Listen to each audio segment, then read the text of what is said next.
ನಮಸ್ಕಾರ ಸ್ನೇಹಿತರೆ, ಸೇವಾ ಜಾಗೃತಿ ಯೂಟ್ಯೂಬ್ ಚಾನಲ್ಗೆ ಸ್ವಾಗತ ಸ್ನೇಹಿತರೆ. ಈ ದುಷ್ಟಶಕ್ತಿಗಳ ಬಗ್ಗೆ ನೀವೆಲ್ಲರೂ ಅಥವಾ ಪ್ರತಿಯೊಬ್ಬ ಮನುಷ್ಯನು ತಿಳಿದುಕೊಳ್ಳಲೇಬೇಕು ಸ್ನೇಹಿತರೆ. ಯಾಕೆಂದರೆ ಈ ದುಷ್ಟಶಕ್ತಿಗಳು ಮನುಷ್ಯರನ್ನು ಬಲಿ ಪಡೆದುಕೊಳ್ಳಲು ಸದಾ ಹೊಂಚಾಗ್ತಾ ಕಾಯ್ತಾ ಇರ್ತವೆ ಸ್ನೇಹಿತರೆ. ಮನುಷ್ಯರ ಮೇಲೆ ದಾಳಿ ಮಾಡಲು ಸದಾ ರೆಡಿ ಇರ್ತವೆ ಸ್ನೇಹಿತರೆ. ಈ ದುಷ್ಟಶಕ್ತಿಗಳು ಯಾವ ಮನುಷ್ಯನ ಮೈಮರಿತಾನೋ ಅಥವಾ ಯಾವ ಮನುಷ್ಯ ಮೈಮರಿತಾನೋ ಅವನನ್ನು ಅಥವಾ ಅವನ ಮೇಲೆ ಬಿಡದೆ ದಾಳಿ ಮಾಡಿ ಬಲಿ ಪಡೆದುಕೊಳ್ತೇವೆ ಸ್ನೇಹಿತರೆ. ಹಾಗಾದರೆ ಈ ದುಷ್ಟಶಕ್ತಿಗಳ್ಯಾವು?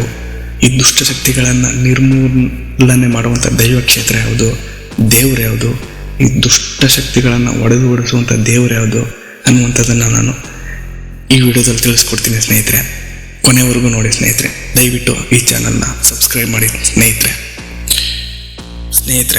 ಹಾಗಾದರೆ ಇವುಗಳ ಹೆಸರೇನು ಗೊತ್ತಾ ಸ್ನೇಹಿತರೆ? ಇವುಗಳ ಹೆಸರು ಏನಪ್ಪ ಅಂತಂದರೆ ಪೀಡೆಗಳು ಅಂತ ಸ್ನೇಹಿತರೆ. ಈಗ ತೋರಿಸ್ತಕ್ಕಂಥ ಚಿತ್ರಗಳೆಲ್ಲ ಅಥವಾ ವಿಡಿಯೋಗಳು ಕೇವಲ ಕಾಲ್ಪನಿಕ ಮಾತ್ರ ಅಷ್ಟೇ ಸ್ನೇಹಿತರೆ. ಈ ಪೀಡೆಗಳಿಗೆ ಯಾವುದೇ ರೀತಿ ನಿರ್ದಿಷ್ಟ ಆಕಾರ ಆಗಲಿ ಬಣ್ಣ ಆಗಲಿ ಏನೂ ಇರುವುದಿಲ್ಲ ಸ್ನೇಹಿತರೆ. ಆದರೂ ಕೂಡ ಈ ಪೀಡೆಗಳು ಆನೆಯಂಥ ದೈತ್ಯ ದೊಡ್ಡ ಪ್ರಾಣಿಯನ್ನೇ ಸಂಹಾರ ಮಾಡೋ ತಾಕತ್ತು ಶಕ್ತಿ ಆ ಪೀಡೆಗಳಿಗೆ ಇರುತ್ತೆ ಸ್ನೇಹಿತರೆ. ಅದರಿಂದ ನಾವು ಕೂಡ ಬಹಳ ಎಚ್ಚರಿಕೆಯಿಂದ ಇರಬೇಕು ಸ್ನೇಹಿತರೆ. ಪೀಡೆಗಳು ಬಹಳ ಕ್ರೂರಿಯಾಗಿರ್ತವೆ ಸ್ನೇಹಿತರೆ. ಆದರೆ ಇವಕ್ಕೆ ಆಕಾರ ಆಗಲಿ ಬಣ್ಣ ಆಗಲಿ ಯಾವುದೇ ರೀತಿ ಏನೂ ಇರೋದಿಲ್ಲ.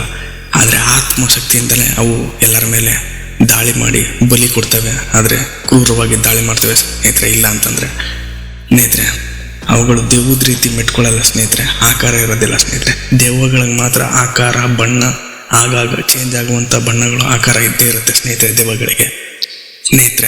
ಇನ್ನೊಂದು ಮುಖ್ಯವಾದ ವಿಚಾರ ಈ ಪೀಡೆಗಳ ಬಗ್ಗೆ ಮತ್ತು ದೆವ್ವಗಳ ಬಗ್ಗೆ ಅಂತಂದರೆ, ದೆವ್ವಗಳು ಬೇರೆ ಪೀಡೆಗಳು ಬೇರೆ ಸ್ನೇಹಿತರೆ.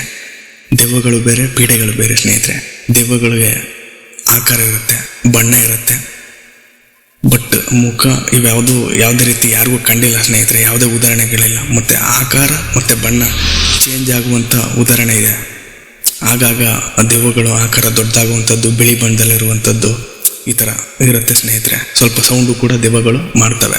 ಆದರೆ ಪೀಡೆಗಳು ಯಾವುದೇ ರೀತಿ ಸೌಂಡ್ ಆಗಲಿ ಆಕಾರ ಆಗಲಿ ಬಣ್ಣಗಳಾಗಲಿ ಇರೋದಿಲ್ಲ. ಸೌಂಡು ಕೂಡ ಅದಕ್ಕೆ ಇರೋದಿಲ್ಲ. ಆತ್ಮಶಕ್ತಿ ಮಾತ್ರ ಬಹಳ ಕ್ರೂರವಾಗಿರುತ್ತೆ ಸ್ನೇಹಿತರೆ. ಅದರಿಂದ ನಾವು ಬಹಳ ಎಚ್ಚರಿಕೆಯಿಂದ ಇರಬೇಕು ಸ್ನೇಹಿತರೆ. ಈ ಪೀಡೆಗಳಿಗೂ ದೆವ್ವಗಳಿಗೂ ಇರುವಂಥ ವ್ಯತ್ಯಾಸ ಇಷ್ಟೇ. ದೆವ್ವಗಳ ಬಗ್ಗೆ ಈ ವಿಡಿಯೋದಲ್ಲಿ ಇದೆ ಸ್ನೇಹಿತರೆ. ಕೊನೆವರೆಗೂ ಈ ಒಂದು ವಿಡಿಯೋನ ಕೊನೆವರೆಗೂ ನೋಡಿ ಸ್ನೇಹಿತರೆ. ದಯವಿಟ್ಟು ಚಾನಲ್ನ ಸಬ್ಸ್ಕ್ರೈಬ್ ಮಾಡಿಲ್ಲ ಅಂತಂದರೆ ದಯವಿಟ್ಟು ಚಾನಲ್ನ ಸಬ್ಸ್ಕ್ರೈಬ್ ಮಾಡಿ ಸ್ನೇಹಿತರೆ. ಈ ಪೀಡೆಗಳ ಗುಣ ಏನಪ್ಪ ಅಂತಂದರೆ ಬರೀ ದಾಳಿ ಮಾಡೋದಷ್ಟೇ ಸ್ನೇಹಿತರೆ. ದೆವ್ವಗಳ ಗುಣ ಬಂದು ಹಿಡ್ಕೊಳ್ಳೋದು ಮೆಟ್ಕೊಳ್ಳೋದು ಈ ರೀತಿ ಇರುತ್ತೆ ಸ್ನೇಹಿತರೆ. ಪೀಡೆಗಳು ದಾಳಿ ಮಾಡುವಂಥ ಗುಣ ಮಾತ್ರ ಸ್ನೇಹಿತರೆ. ಈ ಪೀಡೆಗಳ ಗುರಿ ಏನು ಗೊತ್ತೇ ಸ್ನೇಹಿತರೆ? ಮನುಷ್ಯರನ್ನು ಹಾಳು ಮಾಡೋದೇ ಈ ಪೀಡೆಗಳ ಗುರಿ ಸ್ನೇಹಿತರೆ. ಮನುಷ್ಯನ ರಕ್ತವನ್ನು ಕುಡಿಯೋದೇ ಈ ಪೀಡೆಗಳ ಗುರಿ ಸ್ನೇಹಿತರೆ. ಒಂದೇ ಮಾತಿನಲ್ಲಿ ಹೇಳ್ಬೇಕಾದ್ರೆ ಮನುಷ್ಯರನ್ನು ಸರ್ವನಾಶ ಮಾಡಿ ಸಾಯಿಸೋದೇ ಈ ಪೀಡೆಗಳ ಗುರಿ ಸ್ನೇಹಿತರೆ.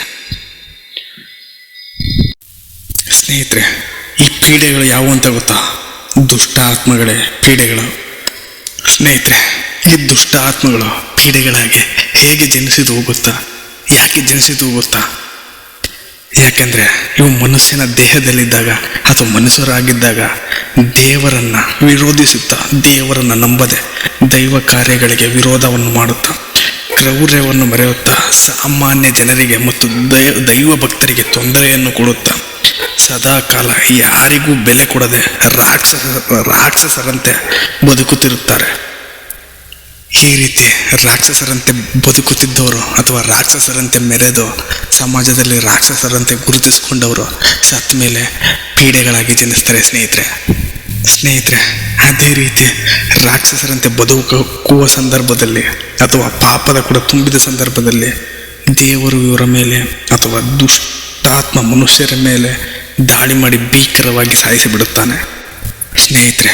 ಸಾಯುವ ಸಂದರ್ಭದಲ್ಲಿ ಯಾವ ದುಷ್ಟಾತ್ಮ ಮನುಷ್ಯನಿಗೆ ಅಥವಾ ಮನುಷ್ಯನ ರೂಪದಲ್ಲಿದ್ದ ರಾಕ್ಷಸರಿಗೆ ತನ್ನ ತಪ್ಪಿನ ಅರಿವಾಗದೆ ಸಾಯುವ ಸಂದರ್ಭದಲ್ಲಿ ದೇವರನ್ನು ವಿರೋಧಿಸುತ್ತಾ ಸಾಯುತ್ತಾನೋ ಅವನೇ ಪೀಡೆಯಾಗಿ ಜನ್ಮ ತಾಳುತ್ತಾನೆ ಸ್ನೇಹಿತರೆ. ಸ್ನೇಹಿತರೆ, ಆ ದುಷ್ಟಾತ್ಮಗಳು ಸತ್ತು ಪೀಡೆಯಾಗಿ ಜನ್ಮ ತಾಳಿದ ನಂತರ ಆ ಪೀಡೆಯ ಅಥವಾ ಪೀಡೆಗಳ ವಾಸಸ್ಥಳ ಎಲ್ಲಿ ಗೊತ್ತಾ? ಅದು ಬೇರೆ ಎಲ್ಲೂ ಅಲ್ಲ ಸ್ನೇಹಿತರೆ. ಇವುಗಳ ವಾಸ ಜನರು ಅಥವಾ ಮನುಷ್ಯರು ಎಲ್ಲಿ ಸಂಚಾರ ಮಾಡ್ತಾರೋ ಅಥವಾ ಮನುಷ್ಯರು ಎಲ್ಲಿ ಜಾಸ್ತಿ ಒಡ್ಡಾಡ್ತಾರೋ ಅಲ್ಲೇ ಇವುಗಳ ವಾಸ ಸ್ನೇಹಿತರೆ. ಅಂದರೆ ಸಂಚಾರ ಮಾಡುವ ಜಾಗಗಳಾದ ದೊಡ್ಡ ದೊಡ್ಡ ರಸ್ತೆಗಳು ಮತ್ತು ಊರಿನಲ್ಲಿ ಸಂಚಾರ ಮಾಡುವ ಸಣ್ಣ ಸಣ್ಣ ಬೀದಿಗಳು ಮತ್ತು ಸಂಧಿಗಳೇ ಇವುಗಳ ವಾಸ ಸ್ನೇಹಿತರೆ. ಈ ಪೀಡೆಗಳು ದೊಡ್ಡ ದೊಡ್ಡ ವಾಹನಗಳು ಸಂಚಾರ ಮಾಡುವ ರಸ್ತೆಯಿಂದ ಹಿಡಿದು ಸಣ್ಣ ಸಣ್ಣ ಪ್ರಾಣಿಗಳು ಸಂಚರಿಸುವ ರಸ್ತೆಗಳಲ್ಲಿ ಅವುಗಳ ಅಟ್ಟಹಾಸ ಮೆರೆದು ವಾಸಿಸ್ತವೆ ಸ್ನೇಹಿತರೆ.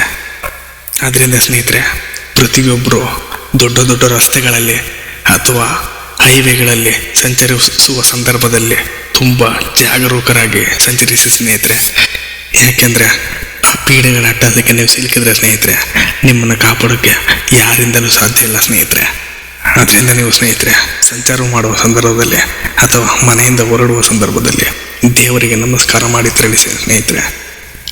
ನೀವು ದೇವರಿಗೆ ಮಾಡಿದ ಅಥವಾ ಭಕ್ತಿಯಿಂದ ಮಾಡಿದ ನಮಸ್ಕಾರ ಖಂಡಿತ ನಿಮ್ಮನ್ನು ಕಾಪಾಡುತ್ತೆ ಸ್ನೇಹಿತರೆ. ದೇವರಿಗೆ ನೀವು ನಮಸ್ಕಾರ ಮಾಡದೆ ತೆರಳಿದ್ದೆ ಆದರೆ ಹೊರಗಡೆ ಸಣ್ಣ ಸಣ್ಣ ಸಮಸ್ಯೆಗಳಿಂದ ಹಿಡಿದು ದೊಡ್ಡ ದೊಡ್ಡ ದುರಂತಗಳವರೆಗೆ ತಮ್ಮ ಸಮಯಕ್ಕೆ ಅನುಗುಣವಾಗಿ ನಡೆದು ಬಿಡ್ತೇವೆ ಸ್ನೇಹಿತರೆ. ಇನ್ನೊಂದು ಮುಖ್ಯವಾದ ವಿಚಾರ ಅಂದರೆ, ಈ ಪೀಡೆಗಳು ಯಾರನ್ನ ಟಾರ್ಗೆಟ್ ಮಾಡ್ತೇವೆ ಗೊತ್ತಾ? ಅಥವಾ ಎಂಥವರನ್ನ ಟಾರ್ಗೆಟ್ ಮಾಡ್ತೇವೆ ಗೊತ್ತಾ? ಈ ಪೀಡೆಗಳ ದಾಳಿಗೆ ಹೇಗೆಲ್ಲ ಬಲಿಯಾಗಿದ್ದಾರೆ ಗೊತ್ತಾ ಸ್ನೇಹಿತರೆ? ಹೇಳ್ತೀನಿ ನೋಡಿ ಸ್ನೇಹಿತರೆ. ಈ ಪೀಡೆಗೆ ಟಾರ್ಗೆಟ್ ಯಾರಾಗ್ತಾ ಇದ್ದಾರೆ ಗೊತ್ತಾ? ಯಾರಾಗ್ತಾ ಇದ್ದಾರೆ ಅಂದರೆ, ಮೊದಲನೇದಾಗಿ ಅದು ಡ್ರೈವರ್ಗಳೇ ಸ್ನೇಹಿತರೆ. ಅದು ಆಟೋ ಡ್ರೈವರ್ ಆಗಿರ್ಬೋದು, ಬಸ್ ಡ್ರೈವರ್ ಆಗಿರ್ಬೋದು, ಕಾರ್ ಡ್ರೈವರ್ ಆಗಿರ್ಬೋದು, ಚಾಲಕರೇ ಈ ಪೀಡೆಯ ಮೊದಲನೇ ಟಾರ್ಗೆಟ್ ಸ್ನೇಹಿತರೆ. ಅದು ಹೇಗೆ ಗೊತ್ತಾ? ಯಾರು ಯಾವ ಥರ ಪಟ್ಟು ವೇಗವಾಗಿ ಚಾಲನೆ ಮಾಡ್ತಾ ಇರ್ತಾರೋ, ಯಾರು ಕುಡಿದು ಅಡ್ಡಾದಿಡ್ಡಿ ಚಾಲನೆ ಮಾಡ್ತಾ ಇರ್ತಾರೋ, ಯಾರು ಚಾಲನೆ ಮಾಡುವ ಸಂದರ್ಭದಲ್ಲಿ ಚಾಲನೆಯ ಕಡೆ ಗಮನ ಹರಿಸದೆ ಬೇರೆ ಕಡೆ ಗಮನವಿಟ್ಟು ಚಾಲನೆ ಮಾಡ್ತಾರೋ ಅಂತಹವರ ಮೇಲೆ ಒಳ್ಳೆಯ ಸಮಯ ನೋಡಿ ಪೀಡೆಗಳು ದಾಳಿ ಮಾಡ್ತವೆ ಸ್ನೇಹಿತರೆ. ಜೊತೆಗೆ ಆ ಚಾಲಕನ ಆಯುಷ್ಯ ಗಟ್ಟಿ ಇಲ್ಲದೆ ಇದ್ರೆ ಬಲಿಯನ್ನು ಸಹ ಪಡೆದುಕೊಂಡ್ಬಿಡ್ತೇವೆ ಸ್ನೇಹಿತರೆ. ಅದರಿಂದ ಸ್ನೇಹಿತರೆ, ಚಾಲನೆ ಮಾಡುವ ಚಾಲಕರು ಅಥವಾ ಚಾಲನೆ ಮಾಡುವಂಥ ಸಂದರ್ಭದಲ್ಲಿ ಬಹಳ ಎಚ್ಚರಿಕೆಯಿಂದ ನಿಗಾ ವಹಿಸಿ ಚಾಲನೆ ಮಾಡಿ ಸ್ನೇಹಿತರೆ. ಪದೇ ಆಕ್ಸಿಡೆಂಟ್ ಆಗ್ತಾ ಇರುವಂಥ ಜಾಗಗಳಲ್ಲಿ ನಿಧಾನವಾಗಿ ಚಲಿಸಿ ಸ್ನೇಹಿತರೆ. ಜೊತೆಗೆ ನಿಮ್ಮ ಇಷ್ಟದ ದೇವರು ಅಥವಾ ನಿಮ್ಮನ್ನು ಕಾಪಾಡ್ತಾ ಇರುವಂಥ ದೇವರನ್ನು ಸದಾ ಸ್ಮರಿಸುತ್ತಾ ಚಾಲನೆ ಮಾಡಿ ಸ್ನೇಹಿತರೆ. ಚಾಲನೆ ಮಾಡುವಂಥ ಸಂದರ್ಭದಲ್ಲಿ ಇದು ದೇವರ ಸ್ಮರಣೆ ಅನ್ನುವಂಥದ್ದು ಬಹಳ ಮುಖ್ಯ ಸ್ನೇಹಿತರೆ. ದೇವರನ್ನು ಭಕ್ತಿಯಿಂದ ಸ್ಮರಿಸುತ್ತಾ, ಮನದಲ್ಲಿ ಸ್ಮರಿಸುತ್ತಾ ನೀವು ಚಾಲನೆ ಮಾಡಿದರೆ ಸಣ್ಣ ಸಣ್ಣ ಅಪಾಯಗಳು ಅಥವಾ ಸಣ್ಣ ಸಣ್ಣ ತೊಂದರೆಗಳಾದರೂ ಸಹ ಅಥವಾ ದೊಡ್ಡ ದೊಡ್ಡ ತೊಂದರೆಗಳಾದರೂ ಸಹ ನಿಮ್ಮನ್ನು ದೇವರು ಕಾಪಾಡ್ತಾನೆ ಸ್ನೇಹಿತರೆ. ಚಾಲಕರ ನಂತರ ಪೀಡೆಗಳು ಟಾರ್ಗೆಟ್ ಮಾಡೋದು ಯಾರನ್ನು ಗೊತ್ತಾ? ಅದೇ ಕೆಟ್ಟ ಸಮಯವಿರುವವ್ರನ್ನ ಸ್ನೇಹಿತರೆ. ಯಾರಿಗೆ ಕೆಟ್ಟ ಸಮಯ ಇರ್ತದೋ ಅಥವಾ ಯಾವ ಮನುಷ್ಯನಿಗೆ ಗ್ರಹಗತಿಗಳು ಸರಿ ಇರೋದಿಲ್ವೋ ಅವರನ್ನು ಪೀಡೆಗಳು ಟಾರ್ಗೆಟ್ ಮಾಡ್ತವೆ ಸ್ನೇಹಿತರೆ. ಆದ್ದರಿಂದ ಪ್ರತಿಯೊಬ್ಬರು ಜ್ಯೋತಿಷ್ಯವನ್ನು ನಂಬಿ ಸ್ನೇಹಿತರೆ. ಆ ಜ್ಯೋತಿಷ್ಯದ ಪ್ರಕಾರ ನಿಮಗೇನಾದರೂ ಕೆಟ್ಟ ಸಮಯ ಇದ್ದರೆ ಅಥವಾ ಕೆಟ್ಟ ಗ್ರಹಗತಿಗಳು ಸರಿ ಇಲ್ಲದೆ ಇದ್ದರೆ ದೇವರ ಧ್ಯಾನದಲ್ಲಿ ನಿರತರಾಗಿರಬೇಕು ಸ್ನೇಹಿತರೆ. ಇಲ್ದಿದ್ರೆ ಪೀಡೆಗಳು ತಮ್ಮ ಒಳ್ಳೆಯ ಸಮಯವನ್ನು ನೋಡಿಕೊಂಡು ತಮ್ಮ ಮೇಲೆ ಅಟ್ಟಹಾಸವನ್ನು ಅಥವಾ ಸಮಯ ಸರಿ ಇಲ್ಲದೆ ಇರುವಂಥವರ ಮೇಲೆ ಅಟ್ಟಹಾಸವನ್ನು ಮೆರೆದು ಬಿಡ್ತವೆ ಸ್ನೇಹಿತರೆ. ಆದ್ದರಿಂದ ಸ್ನೇಹಿತರೆ, ಗ್ರಹಗತಿಗಳ ಪ್ರಕಾರ ಯಾರಿಗೆ ಕೆಟ್ಟ ಸಮಯ ಇರ್ತದೋ ಅಂಥವರು ಸದಾ ತಮ್ಮ ಇಷ್ಟದ ದೇವರನ್ನು ಅಥವಾ ತಮ್ಮ ಮನೆ ದೇವರನ್ನು ಸದಾ ಸ್ಮರಿಸುತ್ತಾ ಇರಬೇಕು ಸ್ನೇಹಿತರೆ. ಕೆಟ್ಟ ಸಮಯವೆಲ್ಲ ಕಳೆದೋಗ್ತೇವೆ ಸ್ನೇಹಿತರೆ. ಯಾಕೆಂದರೆ ಸ್ನೇಹಿತರೆ, ಯಾವ ವ್ಯಕ್ತಿ ದೇವರ ಧ್ಯಾನದಲ್ಲಿ ಇರ್ತಾನೋ ಅಥವಾ ದೇವರ ನಾಮ ಜಪ ಮಾಡ್ತಾ ಇರ್ತಾನೋ ಅಂತಹ ವ್ಯಕ್ತಿಗಳಿಗೆ ಅಥವಾ ಅಂತಹ ವ್ಯಕ್ತಿಗಳ ಬಳಿ ಪೀಡೆಗಳು ಬರಲು ಅಜುತ್ತವೆ ಸ್ನೇಹಿತರೆ. ಆದ್ದರಿಂದ ನೀವು ಸದಾ ದೇವರ ಧ್ಯಾನದಲ್ಲಿ ಇರಬೇಕು ಸ್ನೇಹಿತರೆ. ನಂತರ ಸ್ನೇಹಿತರೆ, ಪೀಡೆಗಳು ಯಾರನ್ನ ಟಾರ್ಗೆಟ್ ಮಾಡ್ತೇವೆ ಗೊತ್ತಾ? ಕುಡುಕರನ್ನ ಸ್ನೇಹಿತರೆ. ಕುಡಿದು ಚಾಲನೆ ಮಾಡುವವರು ಅಥವಾ ಕುಡಿದು ನಡೆದು ಚಲಿಸುವವರು ಇಂಥವರನ್ನು ಪೀಡೆಗಳು ಟಾರ್ಗೆಟ್ ಮಾಡ್ತೇವೆ ಸ್ನೇಹಿತರೆ. ನೋಡಿ ಸ್ನೇಹಿತರೆ, ಕುಡುಕರು ಹೆಚ್ಚಾಗಿ ರಸ್ತೆ ಮಾರ್ಗಗಳಲ್ಲೇ ಸತ್ತಿರ್ತಾರೆ ಸ್ನೇಹಿತರೆ. ಅಥವಾ ರಸ್ತೆ ಮಾರ್ಗಗಳಲ್ಲಿ ಅಥವಾ ಆತ್ಮಹತ್ಯೆ ಮಾಡಿಕೊಂಡು ಸತ್ತಿರ್ತಾರೆ ಸ್ನೇಹಿತರೆ. ಯಾಕೆಂದರೆ ಇವರು ಕುಡಿದು ಕುಡಿತಕ್ಕೆ ದಾಸನಾಗಿರ್ತಾನೆ ಸ್ನೇಹಿತರೆ. ಇವನು ದೈವ ಭಕ್ತಿಯಲ್ಲಿ ಸ್ವಲ್ಪ ನಂಬಿಕೆಯನ್ನು ಇಟ್ಟಿರ್ತಾನೆ ಸ್ನೇಹಿತರೆ, ಅಪನಂಬಿಕೆಯನ್ನು ಕೂಡ ಇಟ್ಟಿರ್ತಾನೆ ಸ್ನೇಹಿತರೆ.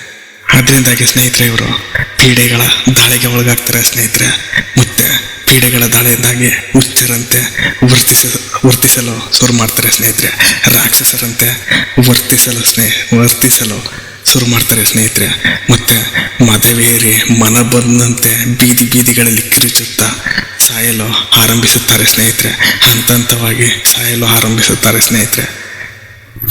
ಈ ಕುಡುಕರು ಪ್ರತಿದಿನವೂ ಸಹ ಜಗಳಕ್ಕೆ ಒಳಗಾಗ್ತಾ ಇರ್ತಾರೆ ಸ್ನೇಹಿತರೆ. ಯಾರಿಂದಲ್ಲಾದರೂ ಹೊಡೆತಗಳನ್ನು ತಿಂತಾ ಇರ್ತಾರೆ ಸ್ನೇಹಿತರೆ. ಕಾರಣ ಪೀಡೆಗಳ ದಾಳಿಗೆ ಇವರಾಗಲೇ ಒಳಗಾಗಿರ್ತಾರೆ ಸ್ನೇಹಿತರೆ. ಆ ದುಷ್ಟಶಕ್ತಿಗಳು ಇವನನ್ನು ಆ ರೀತಿ ಮಾಡಿಸ್ತಾ ಇರ್ತವೆ ಸ್ನೇಹಿತರೆ. ಆದರೆ ಇದು ಜನರಿಗೆ ಕುಡಿದದ್ರಿಂದ ಈ ರೀತಿಯ ಕುಡುಕ ಆಡ್ತಾ ಇದ್ದಾನೆ ಅಂತ ತಿಳ್ಕೊಳ್ತಾರೆ ಸ್ನೇಹಿತರೆ. ಅದು ಪೀಡೆಗಳ ದಾಳಿಯಿಂದಾಗಿ ಅವನು ಆ ರೀತಿ ವರ್ತನೆ ಮಾಡ್ತಾ ಇರ್ತಾನೆ ಸ್ನೇಹಿತರೆ. ಉದಾಹರಣೆಗೆ ನೀವು ದೈವ ಭಕ್ತ ಕುಡುಕರನ್ನು ನೋಡಿ ಸ್ನೇಹಿತರೆ. ದೈವ ಭಕ್ತ ಕುಡುಕರು ಕುಡಿದು ಮನೆಯಲ್ಲಿ ಸೈಲೆಂಟಾಗಿ ನೆಮ್ಮದಿಯಿಂದ ಮಲಗ್ತಾರೆ ಸ್ನೇಹಿತರೆ. ಆದರೆ ಪೀಡೆ ದಾಳಿಗಳ ಒಳಗಾದಂಥವರು ಈ ರೀತಿ ರಾಕ್ಷಸರಂತೆ ಮದವೇರಿದವರಂತೆ ವರ್ತಿಸುತ್ತಾ ಬೀದಿಗಳಲ್ಲಿ ಜಗಳವನ್ನು ಮಾಡ್ತಾ ಹೊಡೆದಾಡ್ತಾ ಇರ್ತಾರೆ ಸ್ನೇಹಿತರೆ. ಕುಡುಕರು ಇದೇ ರೀತಿ ಹೊಡೆದಾಡುವಂಥ ಸಂದರ್ಭದಲ್ಲಿ ಸಾಯ್ತಾರೆ ಸ್ನೇಹಿತರೆ. ಭೀಕರವಾಗಿ ಸಾಯ್ತಾರೆ ಸ್ನೇಹಿತರೆ. ಇಲ್ಲ ಅಂತಂದ್ರೆ ಮನನೊಂದು ಹತ್ಯೆಗೆ ಶರಣಾಗ್ತಾರೆ ಸ್ನೇಹಿತರೆ. ಆದ್ರಿಂದ ಕುಡಿಯೋದನ್ನ ನಿಲ್ಲಿಸಿ ಸ್ನೇಹಿತರೆ. ಅಥವಾ ಕುಡಿತಕ್ಕೆ ದಾಸನಾಗಿರುವಂಥವರು ಮನೆಯಲ್ಲೇ ಕುಡಿಯಿರಿ ಸ್ನೇಹಿತರೆ. ಇಲ್ಲವಾದ್ರೆ ನಿಮ್ಮ ಮೇಲೆ ಪೀಡೆಗಳು ದಾಳಿ ಮಾಡ್ತವೆ ಸ್ನೇಹಿತರೆ. ದಾಳಿಗೊಳಗಾಗಿ ಹುಚ್ಚರಾಗ್ತೀರಿ ಸ್ನೇಹಿತರೆ. ಆದಷ್ಟು ಕುಡಿತಕ್ಕೆ ದಾಸರಾಗಿರುವಂಥವರು ಮನೆಯಲ್ಲೇ ಕುಡಿಯೋದು ಒಳ್ಳೆಯದು ಸ್ನೇಹಿತರೆ. ಯಾರು ಕೂಡ ಕುಡಿಯೋದನ್ನು ಕಲಿಬೇಡಿ ಸ್ನೇಹಿತರೆ. ಕುಡಿದ್ರೆ ಇಡೀ ಕುಟುಂಬವೇ ಸರ್ವನಾಶ ಆಗ್ತದೆ ಸ್ನೇಹಿತರೆ. ಕುಡುಕರ ನಂತರ ಪೀಡೆಗಳು ಯಾರ ಮೇಲೆ ದಾಳಿ ಮಾಡ್ತವೆ ಗೊತ್ತಾ? ಅದೇ ಕೋಪಿಷ್ಟರನ್ನ, ಪದೇ ಕೋಪಗೊಳ್ಳುವವರನ್ನ, ಪದೇ ಅನಾವಶ್ಯಕವಾಗಿ ಕಿರುಚಿ ಕೋಪಗೊಂಡು ಜಗಳ ಮಾಡುವವರ ಮೇಲೆ ಪೀಡೆಗಳು ದಾಳಿ ಮಾಡ್ತವೆ ಸ್ನೇಹಿತರೆ. ಯಾಕೆಂದ್ರೆ ಸ್ನೇಹಿತರೆ, ಕೋಪಗೊಳ್ಳುವವರ ಮನಸ್ಸು ಮತ್ತು ದೇಹ ನಿಯಂತ್ರಣ ತಪ್ಪಿರ್ತದೆ ಸ್ನೇಹಿತರೆ. ಅವರು ನಿಯಂತ್ರಣ ತಪ್ಪಿರುವಂಥ ಸಂದರ್ಭದಲ್ಲಿ ಪೀಡೆಗಳು ದಾಳಿ ಮಾಡ್ತೇವೆ ಸ್ನೇಹಿತರೆ. ದಾಳಿ ಮಾಡಿ ಅವರನ್ನು ಬಲಿ ಬರ್ಕೊಡ್ತೇವೆ ಸ್ನೇಹಿತರೆ. ಅಥವಾ ಬೇರೆಯವರಿಗೆ ಬಲಿಯಾಗುವಂತೆ ಮಾಡ್ತೇವೆ ಸ್ನೇಹಿತರೆ. ಕೋಪದ ಸಂದರ್ಭದಲ್ಲಿ, ಜಗಳದ ಸಂದರ್ಭದಲ್ಲಿ ಬೇರೆಯವರಿಗೆ ಬಲಿ ಆಗುವಂತೆ ಮಾಡ್ತೇವೆ ಸ್ನೇಹಿತರೆ. ಇಷ್ಟೆಲ್ಲ ಘಟನೆಗಳು ಆ ಪೀಡೆಗಳಿಂದ ಆಗ್ತೇವೆ ಸ್ನೇಹಿತರೆ. ಕೋಪಗೊಂಡಂಥ ಸಂದರ್ಭದಲ್ಲಿ, ಜಗಳವಾದಂಥ ಸಂದರ್ಭದಲ್ಲಿ ಪೀಡೆಗಳು ದಾಳಿ ಮಾಡ್ತೇವೆ ಸ್ನೇಹಿತರೆ. ಅದರಿಂದ ಎಲ್ಲರೂ ಸಹ ಕೋಪವನ್ನು ಕಡಿಮೆ ಮಾಡ್ಕೊಳ್ಳಿ ಸ್ನೇಹಿತರೆ. ಎಂತಹ ಶಾಂತಿಯ ಸಂದರ್ಭದಲ್ಲೂ ಸಹ ನೀವು ಕೋಪಗೊಳ್ಬೇಡಿ ಸ್ನೇಹಿತರೆ. ಎಂತಹ ಕೆಟ್ಟ ಸಂದರ್ಭದಲ್ಲೂ ಕೂಡ ನೀವು ಕೋಪಗೊಳ್ಬೇಡಿ ಸ್ನೇಹಿತರೆ. ಕೋಪಗೊಳ್ಳುವುದು ತುಂಬ ಡೇಂಜರ್ ಸ್ನೇಹಿತರೆ. ಅದು ಏನನ್ನು ಕೂಡ ಮಾಡಿಸ್ಬಿಡುತ್ತೆ ಸ್ನೇಹಿತರೆ. ಅಥವಾ ಪೀಡೆಗಳು ಅಂಥವರನ್ನು ಉಪಯೋಗಿಸ್ಕೊಂಡು ಬಿಡ್ತೇವೆ ಸ್ನೇಹಿತರೆ. ಅದರಿಂದ ಕೋಪಕ್ಕೆ ಯಾವುದೇ ಕಾರಣಕ್ಕೂ ಒಳಗಾಗಬೇಡಿ ಸ್ನೇಹಿತರೆ. ಒಳಗಾಗಿ ಬಲಿಯಾಗಬೇಡಿ ಸ್ನೇಹಿತರೆ. ನಂತರ ಸ್ನೇಹಿತರೆ, ಕೋಪಿಷ್ಟರ ನಂತರ ಪೀಡೆಗಳು ದಾಳಿ ಮಾಡುವಂಥದ್ದು ಚಿಂತಿಸುವವರ ಮೇಲೆ ಸ್ನೇಹಿತರೆ. ಇವರ ಮೇಲೆ ಸ್ನೇಹಿತರೆ, ಯಾರು ಜಾಸ್ತಿಯಾಗಿ ಚಿಂತೆಯನ್ನು ಮಾಡ್ತಾರೋ ಅವರ ಮೇಲೆ ಪೀಡೆಗಳು ದಾಳಿಯನ್ನು ಮಾಡ್ತವೆ ಸ್ನೇಹಿತರೆ. ಹೇಗೆಂದರೆ, ಚಿಂತೆಯಲ್ಲಿ ಮುಳುಗಿರುವಂಥ ಸಂದರ್ಭದಲ್ಲಿ ಯಾವುದೇ ರೀತಿ ಅವರಿಗೆ ನಾವು ಏನು ಮಾಡ್ತಾ ಇದ್ದೀವಿ, ಏನಾಗ್ತಾ ಇದೆ ಅನ್ನುವಂಥದ್ದು ತಲೆಯಲ್ಲಿ ಬರೋದಿಲ್ಲ ಸ್ನೇಹಿತರೆ. ಆ ಸಮಯವನ್ನು ನೋಡಿಕೊಂಡು ಚಿಂತಿಸುವವರ ಮೇಲೆ ಪೀಡೆಗಳು ದಾಳಿ ಮಾಡ್ತವೆ ಸ್ನೇಹಿತರೆ. ದಾಳಿ ಮಾಡಿ ದುರ್ಘಟನೆಯನ್ನು ಮಾಡ್ತವೆ ಸ್ನೇಹಿತರೆ. ದುರ್ಘಟನೆಗೆ ಬಲಿಯಾಗುವಂತೆ ಮಾಡ್ತವೆ ಸ್ನೇಹಿತರೆ. ಅದರಿಂದ ಸದಾ ನಿಮ್ಮ ದೇವರನ್ನು ಎಷ್ಟೇ ಚಿಂತೆ ಇದ್ರೂ ಕೂಡ ನಿಮ್ಮ ದೇವರನ್ನು ಸ್ಮರಿಸಿ ಸ್ನೇಹಿತರೆ. ಚಿಂತೆಗಳೆಲ್ಲವೂ ದೂರ ಆಗ್ತವೆ ಸ್ನೇಹಿತರೆ. ಆ ಚಿಂತೆಗೆ ಪರಿಹಾರ ಸಿಗ್ತೇವೆ ಸ್ನೇಹಿತರೆ. ಆ ಚಿಂತೆಗಳಿಂದ ಪೀಡೆಗಳ ದಾಳಿಗೆ ಒಳಗಾಗುವಂಥದ್ದನ್ನು ದೈವಶಕ್ತಿಗಳು ಪರಿಹಾರ ಮಾಡ್ತವೆ ಸ್ನೇಹಿತರೆ. ನಂತರ ಸ್ನೇಹಿತರೆ, ಪೀಡೆಗಳು ಆತುರ ಪಡುವವರ ಮೇಲೆ ದಾಳಿ ಮಾಡ್ತವೆ ಸ್ನೇಹಿತರೆ. ಯಾರು ಅತಿ ಹೆಚ್ಚಾಗಿ ಆತುರ ಪಡ್ತಾರೋ ಅವರನ್ನು ಟಾರ್ಗೆಟ್ ಮಾಡ್ತವೆ ಸ್ನೇಹಿತರೆ. ಅವರು ಸಾಮಾನ್ಯವಾಗಿ ಆತುರ ಪಟ್ಟು ಗಾಡಿಯನ್ನು ಚಲಿಸ್ಬೋದು, ಅಥವಾ ಒಳ್ಳೆಯ ಸಂದರ್ಭದಲ್ಲಿ ಆತುರಗಳನ್ನು ಮಾಡ್ಬೋದು, ಅಥವಾ ಪ್ರತಿ ವಿಚಾರಕ್ಕೂ ಅನಾವಶ್ಯಕವಾಗಿ ಯಾರು ಆತರವನ್ನು ಮಾಡ್ತಾ ಇರ್ತಾರೋ ಅಂಥವರು ಪೀಡೆಗಳ ದಾಳಿಗೆ ಒಳಗಾಗ್ತಾರೆ ಸ್ನೇಹಿತರೆ. ಆದರೆ ಅದು ಅವರಿಗೆ ಅರಿವಾಗೋದಿಲ್ಲ ಸ್ನೇಹಿತರೆ. ಅದು ಕೂಡ ಪೀಡೆಗಳ ದಾಳಿ ಅಂತಲೇ ಪರಿಗಣಿಸ್ತಾರೆ ಸ್ನೇಹಿತರೆ. ಯಾವುದೇ ಕಾರಣಕ್ಕೂ ಆತರ ಪಡಬೇಡಿ ಸ್ನೇಹಿತರೆ. ಮನಸ್ಸನ್ನು ನಿಯಂತ್ರಣದಲ್ಲಿ ಎಂಥ ಒಳ್ಳೆಯ ಸಂದರ್ಭದಲ್ಲೂ ಕೂಡ ಎಷ್ಟೇ ಅದು ನಿಮಗೆ ಲಾಭ ಕೊಡುವಂಥ ವಿಚಾರವಾದರೂ ಕೂಡ ಯಾವುದೇ ಕಾರಣಕ್ಕೂ ಆತರವನ್ನು ಪಡೋದಕ್ಕೆ ಹೋಗ್ಬೇಡಿ ಸ್ನೇಹಿತರೆ. ನಿಧಾನವಾಗಿ, ಸ್ವಲ್ಪ ತಡವಾದರೂ ಸರಿ ನಿಧಾನವಾಗಿ ಮಾಡಿ ಸ್ನೇಹಿತರೆ. ಇದು ಪೀಡೆಗಳ ಬಗ್ಗೆ ವಿವರಣೆ ಸ್ನೇಹಿತರೆ. ಪೀಡೆಗಳು ಯಾರ ಮೇಲೆ ದಾಳಿ ಮಾಡ್ತವೆ ಅನ್ನುವಂಥ ವಿವರಣೆ ಸ್ನೇಹಿತರೆ. ನಂತರ ಸ್ನೇಹಿತರೆ, ಅದರಿಂದ ಸ್ನೇಹಿತರೆ ನೀವು ಪೀಡೆಗಳ ಬಗ್ಗೆ ಎಚ್ಚರಿಕೆಯಿಂದಿರಿ ಸ್ನೇಹಿತರೆ. ರಸ್ತೆಗಳಲ್ಲಿ ಚಲಿಸುವಾಗ ಎಚ್ಚರಿಕೆಯಿಂದಿರಿ ಸ್ನೇಹಿತರೆ. ಸದಾ ನೀವು, ನಿಮ್ಮ ಮಕ್ಕಳಾಗಿರ್ಬೋದು, ಕುಟುಂಬದವರಾಗಿರ್ಬೋದು, ಸದಾ ಈ ಪೀಡೆಗಳ ಬಗ್ಗೆ ಎಚ್ಚರಿಕೆ ಇರಲಿ ಸ್ನೇಹಿತರೆ. ಈ ಪೀಡೆಗಳು ಇರುವುದಂತೂ ಖಂಡಿತ ಸತ್ಯ ಸ್ನೇಹಿತರೆ. ದಯಮಾಡಿ ಸದಾ ಎಚ್ಚರಿಕೆಯಿಂದಿರಿ ಸ್ನೇಹಿತರೆ. ನಂತರ ಈ ದೆವ್ವಗಳ ಬಗ್ಗೆ ತಿಳ್ಕೋಬೇಕು ಅಂತಂದರೆ, ಈ ದೆವ್ವಗಳು ಆಕಾರ ಇರ್ತದೆ ಸ್ನೇಹಿತರೆ. ಇದಕ್ಕೆ ಯಾವುದಾದರೂ ಒಟ್ಟು ಮಾನವನ ರೀತಿ ಇರೋದಿಲ್ಲ ಸ್ನೇಹಿತರೆ. ಯಾವುದಾದರೂ ಒಂದು ವಸ್ತುವಿನ ರೀತಿಯು ಇದ್ದಕ್ಕಿದ್ದಂತೆ ಎತ್ತರದಲ್ಲಿ ಬದಲಾವಣೆ, ಗಾತ್ರದಲ್ಲಿ ಬದಲಾವಣೆ ಈ ದೆವ್ವಗಳಲ್ಲಿ ಆಗ್ತದೆ ಸ್ನೇಹಿತರೆ. ಆದರೆ ಪೀಡೆಗಳಿಗೆ ಆಕಾರ ಇರುವುದಿಲ್ಲ ಸ್ನೇಹಿತರೆ. ದೆವ್ವಗಳೇ ಬೇರೆ, ಪೀಡೆಗಳೇ ಬೇರೆ ಸ್ನೇಹಿತರೆ. ದೆವ್ವಗಳು ಧ್ವನಿಯನ್ನು ಕೂಡ ಹೊಂದಿರ್ತವೆ ಸ್ನೇಹಿತರೆ. ಅವು ಯಾವುದಾದ್ರೂ ರೀತಿ ಧ್ವನಿಯಲ್ಲಿ ಇರ್ತವೆ ಸ್ನೇಹಿತರೆ, ಆದರೆ ಮಾತನಾಡಲ್ಲ ಸ್ನೇಹಿತರೆ. ಅವು ನರಳುವಂತೆ ಇರ್ತವೆ ಸ್ನೇಹಿತರೆ, ಅಥವಾ ಯಾವುದಾದ್ರೂ ವಿಶೇಷವಾಗಿ ಧ್ವನಿ ಇರುತ್ತೆ ಸ್ನೇಹಿತರೆ. ಕಾರಣ ಇಷ್ಟೇ, ಅವು ಅತೃಪ್ತ ಆತ್ಮಗಳು ಸ್ನೇಹಿತರೆ. ದೆವ್ವಗಳು ಅತೃಪ್ತ ಆತ್ಮಗಳಾಗಿರ್ತವೆ, ಆದರೆ ಅವು ಮನುಷ್ಯರಿಗೆ ತೊಂದರೆಯನ್ನು ನೀಡಲ್ಲ ಸ್ನೇಹಿತರೆ. ಪೀಡೆಗಳಂತೆ ಮನುಷ್ಯನಿಗೆ ಯಾವುದೇ ರೀತಿ ತೊಂದರೆಗಳನ್ನು ನೀಡುವುದಿಲ್ಲ ಸ್ನೇಹಿತರೆ. ಅತೃಪ್ತ ಆತ್ಮಗಳು ದೆವ್ವಗಳ ಕಾರಣ ಅವು ಆತ್ಮಗಳಾಗಿದ್ದಾಗ ಆಸೆ ಈಡೇರದೆ ಸತ್ತಿರುವಂಥದ್ದೇ ಅತೃಪ್ತ ಆತ್ಮಗಳ ಕಾರಣ ಸ್ನೇಹಿತರೆ. ಅಥವಾ ಯಾವ ಆತ್ಮವಾಗಿರುವ ಸಂದರ್ಭದಲ್ಲಿ ಅತೃಪ್ತಿಯನ್ನು ಹೊಂದಿರುತ್ತೋ, ಅತೃಪ್ತಿಗೊಂಡು ಆತ್ಮ ದೇಹವನ್ನು ಬಿಟ್ಟಿರುತ್ತೋ ಅಥವಾ ಸತ್ತಿರುತ್ತದೋ ಅಂತಹ ಆತ್ಮವೇ ಅತೃಪ್ತ ಆತ್ಮವಾಗ್ತದೆ ಸ್ನೇಹಿತರೆ, ಅಥವಾ ದೆವ್ವವಾಗಿ ಮಾರ್ಪಾಡಾಗ್ತದೆ ಸ್ನೇಹಿತರೆ. ಈ ದೆವ್ವಗಳು ಯಾರಿಗೂ ಪೀಡೆಗಳಂತೆ ತೊಂದರೆಯನ್ನು ನೀಡೋದಿಲ್ಲ ಸ್ನೇಹಿತರೆ. ದೆವ್ವಗಳು ತಮ್ಮ ಪಾಡಿಗೆ ತಾವು ತಮ್ಮ ಆಯುಷ್ಯ ಮುಗಿಯುವವರೆಗೂ ನರಳುತ್ತಾ ಅಥವಾ ಗೋಳಾಡುತ್ತಾ ಅಥವಾ ದುಃಖದಲ್ಲಿ ತಿರುಗ್ತಾ ಇರ್ತವೆ ಸ್ನೇಹಿತರೆ. ಅದರಿಂದ ಆ ಸಂದರ್ಭದಲ್ಲಿ ನಮಗೆ ಅವು ಬೇರೆ ರೀತಿ ಗೋಚರವಾಗ್ತವೆ ಸ್ನೇಹಿತರೆ. ಬೇರೆ ಆಕಾರದಲ್ಲಿರ್ಬೋದು ಅಥವಾ ಬೇರೆ ರೀತಿ ಇರುವುದು ಗೋಚರ ಆಗ್ತವೆ ಸ್ನೇಹಿತರೆ. ಗೋಚರ ಆಗಿ ಸಡನ್ ಆಗಿ ಕಣ್ಮರೆಯಾಗ್ತವೆ ಸ್ನೇಹಿತರೆ, ಅಸದೃಶವಾಗ್ತವೆ ಸ್ನೇಹಿತರೆ. ಆದರೆ ಮನುಷ್ಯನಿಗೆ ಯಾವುದೇ ರೀತಿ ತೊಂದರೆಯನ್ನು ಉಂಟು ಮಾಡೋದಿಲ್ಲ ಸ್ನೇಹಿತರೆ. ಮನುಷ್ಯನ ಕಂಡ್ರೆ ಒಂದು ರೀತಿಯಲ್ಲಿ ಭಯವನ್ನು ಕೂಡ ಸಹ ಪಡ್ತದೆ ಸ್ನೇಹಿತರೆ. ಅದರಿಂದ ಅದು ಅಸದೃಶವಾಗುವುದು ಅದೇ ಕಾರಣಕ್ಕೆ ಸ್ನೇಹಿತರೆ. ಓಡಿ ಹೋಗುವಂಥದ್ದು ಅದೇ ಕಾರಣಕ್ಕೆ ಸ್ನೇಹಿತರೆ. ಯಾಕೆಂದ್ರೆ ಅದು ಮನುಷ್ಯರು ತಮ್ಮ ದೈವ ಬಲದಿಂದ ತೊಂದರೆಯಲ್ಲಿರುವಂಥ ನಮ್ಮನ್ನು ಇನ್ನೂ ತೊಂದರೆಗೆ ಒಳಪಡಿಸ್ತಾರೆ ಅನ್ನುವಂಥ ಭಯದಿಂದ ಆ ದೆವ್ವಗಳು ಅಸದೃಶವಾಗ್ತವೆ ಸ್ನೇಹಿತರೆ, ಅಥವಾ ಮನುಷ್ಯರನ್ನು ಕಂಡರೆ ಓಡಿ ಹೋಗ್ತವೆ ಸ್ನೇಹಿತರೆ. ನಂತರ ಇನ್ನೊಂದು ವಿಚಾರ ಅಂದರೆ ಸ್ನೇಹಿತರೆ, ಭೂತ ಅನ್ನುವಂಥದ್ದನ್ನು ನೀವು ಕೇಳೇ ಇರ್ತೀರ ಸ್ನೇಹಿತರೆ. ಈ ಭೂತಗಳು ಯಾವ ಗೊತ್ತಾ? ಭೂತಗಳು ಅಂತಂದರೆ ಮನುಷ್ಯನಿಗೆ ಸಹಾಯ ಮಾಡಲು ಇರುವಂಥ ಒಂದು ಅದ್ಭುತ ಶಕ್ತಿ ಸ್ನೇಹಿತರೆ. ಈ ಭೂತಗಳನ್ನು ದೇವದೂತಗಳು ಅಂತ ಕೂಡ ಕರೆಯಲಾಗುತ್ತೆ ಸ್ನೇಹಿತರೆ. ಇವು ಮನುಷ್ಯರಿಗೆ ಸಹಾಯಕವಾಗಿ ಅಥವಾ ದೈವಭಕ್ತ ಮನುಷ್ಯರಿಗೆ ಸದಾ ಸಹಾಯಕವಾಗಿ ಇರ್ತವೆ ಸ್ನೇಹಿತರೆ.